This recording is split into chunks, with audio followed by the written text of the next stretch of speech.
Welcome. This is a very short history of yoga.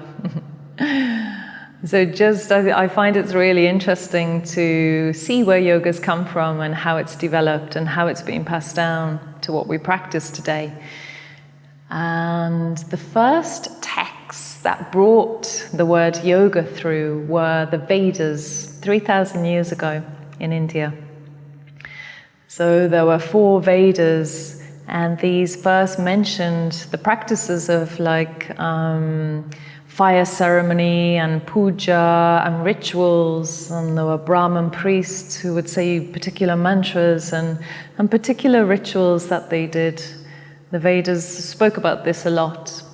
Then came, as a result of this more ritualistic practice, came the Upanishads, which was more about simplicity, more about going within, into meditation, looking at the divinity that was here already.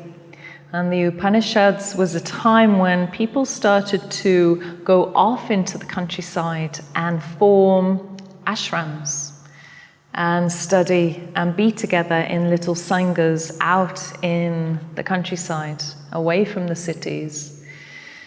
And the Upanishads came through. It was also a time of Samkhya Philosophy came through. And then quite shortly after came the Yoga Sutras of Patanjali, which is one of the most famous texts in yoga. And Patanjali gathered everything that was around him from Buddhism, Hinduism, Jainism, and he put it all in a book, and 196 sutras on what is yoga. So that goes into 4 different chapters, and it's really about the study of the mind. Patanjali was interested in how the mind worked, the fluctuations in the mind. Yogas Chitta Vritti Nirodha is one of the most famous sutras, and it means yoga is the stilling of the fluctuations of the mind. Because when we can still the fluctuations or the thoughts, the vritti, and then we can really understand who we are. We can really understand that peace is here, and that nothing is separate. We are all connected, we are one. So Patanjali outlined these ways in which to reach this goal in order to see that yoga is union. And after the Yoga Sutras, then came along Tantra. And Tantra was a life-affirming. It was not about going into a cave and studying the mind. And it was not about taking yourself away into an ashram or doing particular practices that were not involving the body. Tantra was all about everything is divine.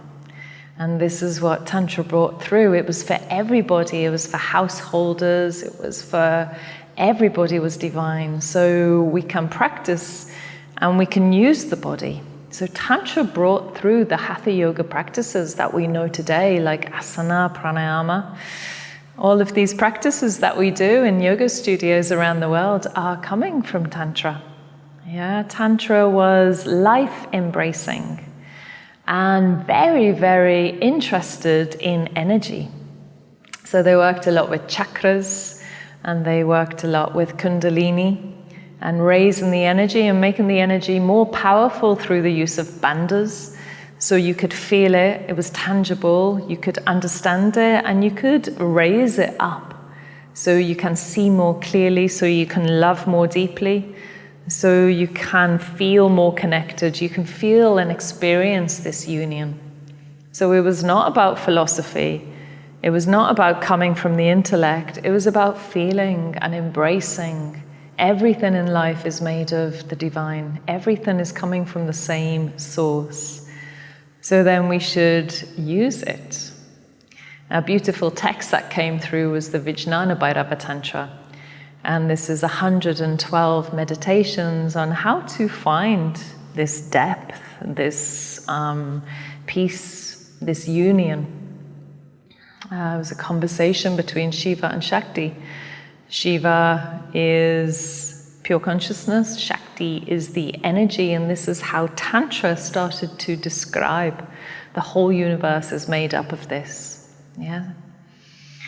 And so then after Tantra, the Hatha Yoga practices were more described in texts like Hatha Yoga Pradipika or Garanda Samhita. And they started to examine more the different pranayamas and put them into, these are the pranayamas and these are the asana practices, and this grew and grew, so we have more and more postures coming to us with more benefits and more research based on this practice of Hatha Yoga.